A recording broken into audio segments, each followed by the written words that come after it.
Hello, my name is Adeline Frew, and I am the Director of Appointments and Communications at NIJAC.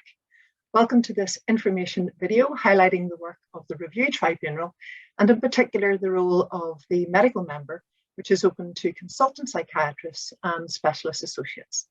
It is intended to make 10 appointments, so this recruitment will be ongoing and expressions of interest can be made at any time. All eligible applicants will be interviewed, and it is hoped that those appointed will be able to do a minimum of 7 hearings a year.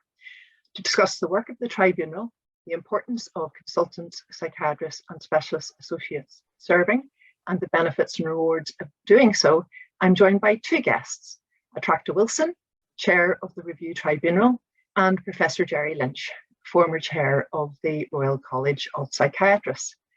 Attracta, please tell us about the work of the Review Tribunal. Thank you very much, Adeline. Well, as I think most psychiatrists, if not every psychiatrist in Northern Ireland will know of the Mental Health Review Tribunal. That was set up under the Mental Health Northern Ireland Order 1986, and its role was to review the detention of patients in psychiatric hospitals so as to ensure that their detention was lawful. The Mental Health Review Tribunal continued in that role until December 2019, when, with the introduction of the Mental Capacity Act, there were 2 changes to the tribunal. The tribunal became known as the Review Tribunal, and its jurisdiction extended to include the review of authorisations of deprivation of liberty under those parts of the Mental Capacity Act which were commenced. What may not be known is that the Review Tribunal is now one of the largest tribunals in Northern Ireland, and at last count had in around 90 members, so it's quite a large tribunal. And every tribunal, every panel is comprised of 3 members, a legally qualified president, a medical member, and an experienced member. For cases under the mental health order, the medical member must be a psychiatrist, either a consultant psychiatrist or a specialist associate. For cases under the Mental Capacity Act, the medical member may be, it does not necessarily have to be a psychiatrist, provided that the member is registered with the General Medical Council. Cases come before the tribunal either on the applications of a patient or a resident of a nursing home, or by way of referral. So, for example, under the mental health order, if a patient's detention in the hospital hasn't been reviewed for a period of 2 years, then the trust, the detaining authority, must refer that case to the tribunal. And also under the mental health order, we review cases of patients who are in hospital under the criminal justice system. This competition is for psychiatrists, and admittedly it is more difficult to attract psychiatrists to the role than it is for members from other disciplines.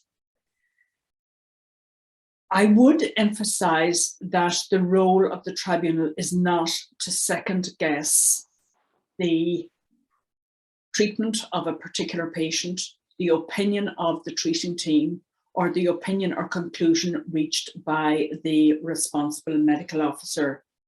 The tribunal is set up under statute and it has to apply the legal test.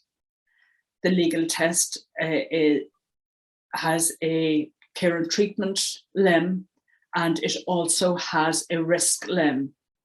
And the role of the tribunal is to ensure that in every case both limbs are met and that the patient is lawfully detained.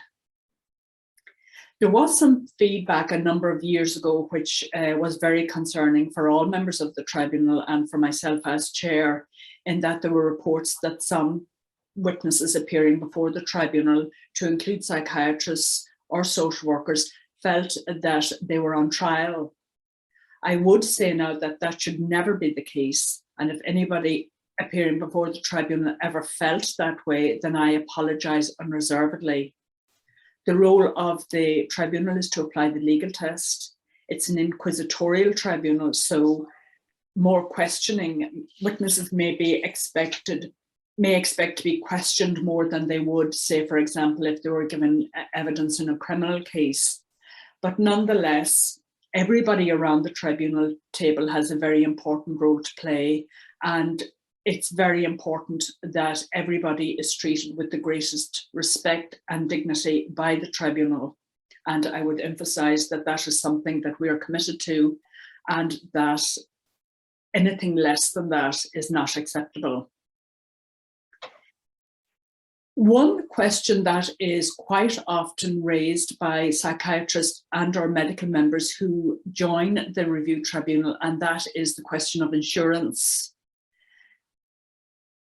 Whilst somebody is acting in a judicial role on the tribunal, they're indemnified by the Department of Justice. So carrying one's own insurance is not a requirement and is not necessary. However, and neither is it necessary that somebody has a license to practice. The role of the psychiatrist is a little bit different to the role of other members of the tribunal, in that they're the first to meet the patient, and prior to any hearing, they will carry out what's called a preliminary examination of the patient. That is provided for under the rules, and the psychiatrist will typically meet with the patient in the hospital setting, review their case notes, speak to nursing staff, and form a preliminary view as to diagnosis. That preliminary view is shared with a panel when the psychiatrist gives their report to the panel, and it's also shared with the parties at the commencement of the hearing. Also, if the tribunal notes something in the patient notes that isn't already in the papers before the tribunal, typically this may be a development that has occurred since the reports were furnished, then the medical member will also report that to the panel, and that will be disclosed to the parties to ensure that nobody is taken by surprise. At hearing, the psychiatrist plays an active role in the hearing and may ask questions for clarification in relation to care and treatment, but not for the purposes of second guessing that, simply for the purposes of ease of application of the statutory test when the panel sits privately after the hearing to make a decision. So that is, in a nutshell, the work we do. The psychiatrist member will be eligible to sit on the cases under the Mental Health Order and under cases on the Mental Capacity Act, but priority will be given to the Mental Health Order cases because the medical member there, as I've already said, needs to be a psychiatrist. So I hope that's of some use, but I'm very happy to take any questions you or Jerry may have. I have one further query, and I was just wondering about in our COVID and nearly post-COVID times where the assessments and hearings are currently taking place. All hearings are currently taking place remotely, either by video link or by telephone. It is hoped to return to the hospital setting sooner rather than later, but that's entirely a matter for the trusts. And I'm quite sure that they will facilitate hearings in the hospital setting as soon as they believe it's safe to do so. It is happening in other jurisdictions, and we're hopeful that it will happen soon in due course.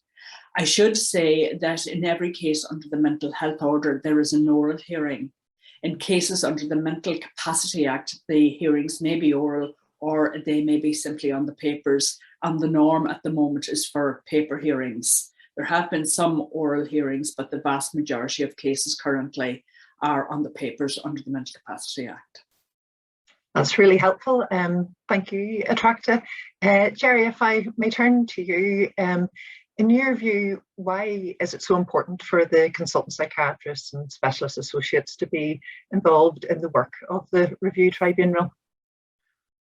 Thank you, Adeline, for the opportunity to take part in this video and for organising this, and thanks to Attracta for a very clear presentation. I think it's vital that psychiatrists recognise that the work of the review tribunal is a core and vital part of the overall mental health service delivery, if you like, in Northern Ireland. because they're busy working in trusts, and tribunals seem to be a little bit remote, they don't necessarily, there's a temptation, I suppose, to think of it being some kind of optional extra or an add-on, whereas in fact, they are absolutely essential in protecting our patients and protecting their human rights and in ensuring adequate safeguards. So for tribunals to function effectively, they must have access to psychiatric expertise. And this is vital in, as Attracta has said, assisting non-clinicians in interpreting the clinical evidence and therefore coming to the correct decision. So without access to this expertise, there's a risk that our patients will not receive the appropriate decision, the appropriate protections and safeguards in a timely fashion. So for that reason, it's important that psychiatrists see this as a vital and core part of the overall service delivery. And therefore, I would encourage them, if at all possible, to take part in the work of the tribunal. Thank you. And what do you consider are the benefits and rewards in actually serving the tribunal? I think the work is very interesting and very stimulating. I think it introduces a degree of variety into a busy workload, and I think variety is something that really helps continue professional development, helps prevent burnout, helps keep people interested in their careers and in their work. I think it broadens their perspective as they will see how other professionals with other backgrounds approach these difficult matters in terms of the interface between medicine, psychiatry and the law. I think they'll learn from other professionals and they will develop skills, especially in the field of mental health and human rights and the interaction between medicine and the law. So I think it's really about overall professional development, about learning new skills, about learning from other professionals, about broadening their perspectives. And I think this is all will lead to a more satisfying and stimulating career as they progress. From that point of view, I would really encourage younger consultants at an earlier part of their career to apply for this. Clearly older consultants and those who are retired are very welcome, but I think especially younger consultants will have a lot to gain from participating in the work of the tribunal. And one other additional thing, especially for practicing consultants, is it will really provide a reality check to their own practice. They will look at work and practice of the tribunal and look at how things are done across different trusts. And I think from that point of view, they bring back new learning that will improve their own clinical practice. Thank you. One further thing which Attracta touched on earlier, I think we're aware there's a challenge there facing the medical member, but there's a potential that they may come to a different view to that of the treating psychiatrist or the treating team. So I was just wondering what your advice is for dealing with that. Yes, you can recognise that can always be a challenge. As Attracta has very clearly pointed out, this is not about second guessing clinical decisions. This is about applying appropriate legal tests, and I think it's important that the medical member always keeps that to the forefront of his or her mind. But clearly the role of the medical member is to provide independent medical advice to the review tribunal, and from that, and to explain medical issues. And in the RMO's report, from that point of view, as things are never black and white in the field of psychiatry, there is the opportunity for different views and different opinions to be reached. I think it's important that all of us as clinicians, whether sitting as medical members or not, recognise that our work should be open to scrutiny, and that we should be able to justify and to provide rationales for clinical decisions. From that point of view, if they're challenged by the medical member, it's important that they're done with courtesy and respect. And really, I would see the medical member acting almost as a critical friend in terms of his or her approach to the medical evidence, which is about scrutiny and careful and respectful challenge. It doesn't mean that this is about second guessing clinical decisions, that this is about ensuring that the appropriate legal tests are made. So from that point of view, it's not a clash, if you like, if there's a difference of opinion between the medical member and the RMO. This is the medical member who will, the decisions are made by the tribunal, and the medical member is there to assist the tribunal in making the decision. So from that point of view, the medical member has the support of the tribunal, but he or she will always act with courtesy and respect, and ensuring the RMO that this is about a legal test, not about a difference of clinical opinion. Thank you. Attracta, if I can revert to you really just to conclude, what would you say to someone thinking of putting themselves forward to serve with you on the review tribunal? Well, I don't think Jerry has left me very much to say, and he has said it all far more eloquently than I could. It is a very rewarding role. It is a very challenging role. It's quite a daunting role, and it's a role, I suppose, that will probably be less daunting for the medical member who, as part of their career, has become accustomed to deciding when somebody is ready for discharge from a psychiatric unit. But in every case, there is a patient whose liberty is at stake, whose right to family life is at stake.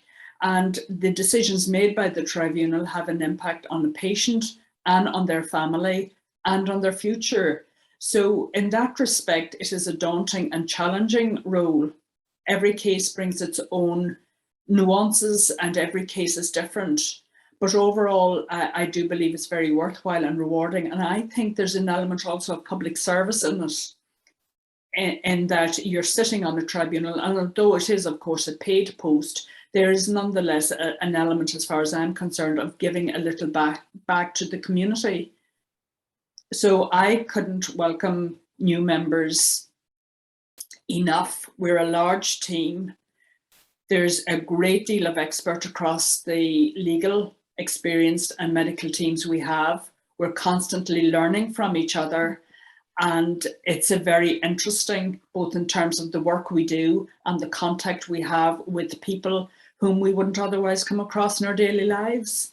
So I can't recommend it highly enough. And I do hope that psychiatrists will be persuaded to join our team. Thank you, Adeline. Thank you, Jerry. I think you've both done an excellent job. Sorry, Jerry, I was just going to say, I really do think you've both done an excellent job. Thank you both so much for some excellent input, really valuable insight. I would like to take the opportunity of just send a few wee words about actually applying for the role.